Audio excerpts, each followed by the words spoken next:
तो आज हम बात करेंगे एसीफाइल सिरप के बारे में, जो कि बच्चों और बड़ों में खांसी के लिए एक बेहतरीन सिरप माना जाता है। तो आपने इसको किन कंडीशंस के अंदर इस्तेमाल करना है, इसकी डोज क्या है, बच्चों में क्या डोज है, बड़ों में क्या डोज है, तो इसकी साइड इफेक्ट क्या हो सकती हैं और कंट्राइंडिकेशंस और किन कंडीशंस के अंदर आपने इसका इस्तेमाल बिल्कुल नहीं करना, क्या हामला खवातीन भी इस सिरप का इस्तेमाल कर सकती हैं या नहीं, तो ये तमाम चीजें इस वीडियो में डिस्कस करेंगे। तो नए दोस्तों गुजारिश है कि मेरे चैनल लाजमी सब्सक्राइब करने साथ बेल को दबा दें ताकि इस चैनल पर तमाम वीडियो नोटिफिकेशन आप तक बर वक्त पहुंचती है। दोस्तों अगर इसके इंट्रोडक्शन की बात करें तो इसका नाम एसीफाइल है। अगर इसकी फार्मूलेशन की बात करें तो इसके अंदर एसीफाइल पिपराजीन पाया जाता है। इसके अलावा डाइफेनहाइड्रामीन जो है ना वो पाया जाता है। जो एसीफाइल होता है दोस्तों, ये एक ब्रोंको डायलेटर का काम करता है, मतलब कि ये हमारी सांस की नालियां जो होती हैं उनको खोलता है और सांस लेने में जो आसानी होती है। और जो दूसरा साल्ट है वो एक एंटी एलर्जिक है, जो हिस्टामाइन है, जो एलर्जी वाली खांसी होती है उसको कंट्रोल करने के लिए इस्तेमाल करवाया जाता है। दोस्तों अगर इसके बेनिफिट्स की बात करें, यूजेस की बात करें, तो ये एक ऐसा सिरप है जो कफ और कोल्ड दोनों के लिए इस्तेमाल किया जाता है। ऐसी खांसी जिसमें बलगम वाली खांसी होती है, बलगम जो मतलब कि फेफड़ों के अंदर जम जाती है, सांस लेने में जो है वो मुश्किल पेश आ जाती है, दुश्वारी होती है, तो इस कंडीशन के अंदर इस सिरप का इस्तेमाल करवाया जाता है। अक्सर जो है वो मौसम की चेंजिंग की वजह से फेफड़ों की जो नालियां होती हैं उनके अंदर स्वेलिंग हो जाती है, सोजिश हो जाती है, जिसकी वजह से सांस लेने में दुश्वारी हो जाती है, या उनके अंदर जो है वो रेशा वगैरह जम जाता है, उनके अंदर सांस लेना जो है वो बहुत मुश्किल हो जाता है।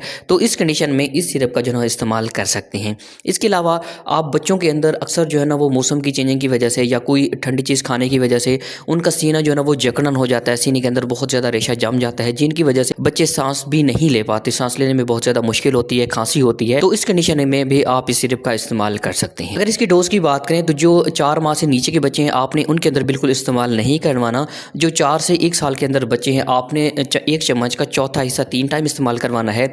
जो 6 से 1 साल से जो है ना 6 साल के बच्चे हैं उनके अंदर आपने आधा चम्मच 3 टाइम इस्तेमाल करवाना है। और 6 से जो 18 साल के बच्चे हैं उनके अंदर आपने 1-1 चम्मच 3 टाइम इस्तेमाल करना है। अगर बड़ों में बात करें तो आप 2 चम्मच 3 टाइम इस्तेमाल कर सकते हैं, लेकिन डोज बेहतर भी यही है कि अपने डॉक्टर के मशवरे के मुताबिक ही इसको इस्तेमाल करें। अगर कंट्राइंडिकेशंस की बात करें कि किन कंडीशंस के अंदर आप इसका इस्तेमाल बिल्कुल नहीं कर सकते, तो सबसे पहले हामला खवातीन इस सिरप का इस्तेमाल बिल्कुल ना करें। अगर इस्तेमाल करें तो अपने डॉक्टर से लाजमी मशवरा करें। इसके अलावा बच्चों के अंदर ठीक है, या आप पहले अपने डॉक्टर से चेकअप करवाएं। अगर आपको इस चीज़ की रिकमेंडेशन है तो फिर ही आप इसका इस्तेमाल करें, वरना इस सिरप का बिल्कुल इस्तेमाल करने ना करें। दोस्तों हमारी वीडियोस बनाने का मकसद जस्ट आपको मेडिसिन की इन्फॉर्मेशन फराहम करना होता है। आप कोई भी मेडिसिन डॉक्टर के मशवरे के बगैर बिल्कुल इस्तेमाल ना करें।